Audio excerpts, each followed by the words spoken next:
Before 2008, our economy was still under 30 billion kina.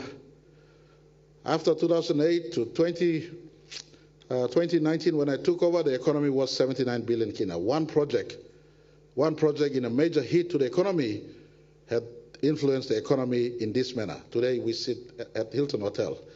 And I want to say to all of you who are patrons here, especially those who are in business, we work towards making sure we have a deregulated government system. I want to apologize to some of you where over-regulation maybe have pushed you out. We're looking towards a government system that has little regulation and encourage more business to grow. We're looking towards, in time, when the economy hits around 200 billion kina economy, we will be at an affordable rate to cut down corporate tax. And I want to repeat this. Keep a lookout. When the economy hits a 200 billion kina economy, we can cut down corporate tax because by then we'll have the affordability, every one of us carrying the load. Right now, I want to say thank you to the corporate client. You've been paying your tax. We've given discount to our individual people at the till level. The GST has been slashed for essential household items. We've uplifted the non-tax paying threshold for our small people earning around up to 20,000 kina. They don't pay any tax anymore. But to your corporate sectors, when the economy hits a 200 billion kina economy, we will bring the corporate tax down. That's a promise I can make to you tonight. Is that okay? At the moment, you pay a higher corporate tax. But we're all carrying the load together. We need this ship to be alive, correct? You need the country to be alive, so you're paying at this, but it will come down very, very soon, hopefully within 5 years, 6 years. It's a target base. When the economy hits a 200 billion kina economy, I've done my modeling, then we can have the comfort to slash down corporate tax. And at the moment, we're giving down tax incentives in those who choose to invest in special economic areas, for those who want to assist government in import replacement. We're subsidizing you through a tax relief we can give for those who get engaged in import replacement. I want to say thank you to Mayu and others who now, for the first time, we will have easily in 2 years or 3 years locally produced cement. So all of you who are now buying cement from elsewhere, you can run off to them, buy a cement at half the price, and we get engaged in constructing our roads and buildings in a locally produced cement. That sort of business, we want to give incentive. If you replace import, and if you bring your product to a local economy to sell at a low price, whether food or building products, etc., our government looks ready to give incentive. But in general, corporate tax, we will have to wait till we hit a 200 billion kina economy easily. Papua LNG, Papua LNG, Piniang, Pasca, and Wafi-Golpu.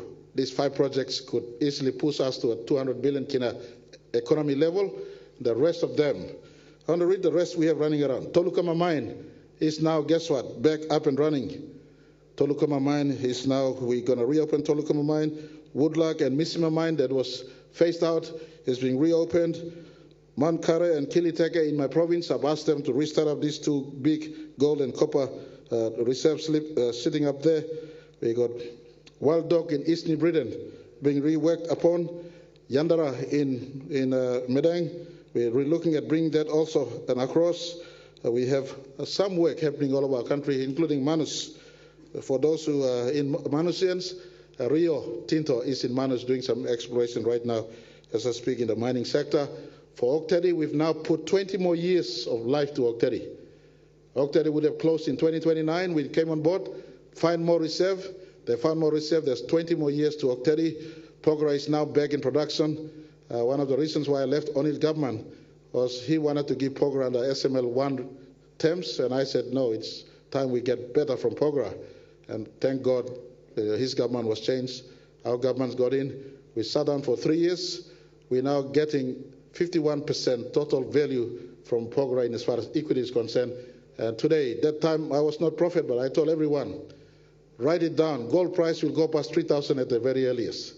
When we did Porgera, we modeled Porgera at $1,536 an ounce.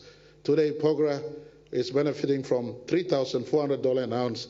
I may not be wrong, but write it down again. By the end of this year, gold price will go at $4,000 an ounce. So Porgera, 20 good years coming up in Porgera. We've now working with Ramu Nickel. They're trying to expand the work in Ramu. And I thank our MCC investors. They're looking at coming back to us, asking for renegotiations. We're asking them to go downstream in nickel production. And so the Ramu Nickel is going good there. We got Mambare in a good nickel deposit in Oro province. And so close to 17, I got in my list, 17 mid-size to big-size mineral projects also in our country. The next 10 years will be a boom time for our country. Clean your books, manage your business well, buckle your seat, and let's go for the ride the next 10 years. Is that okay?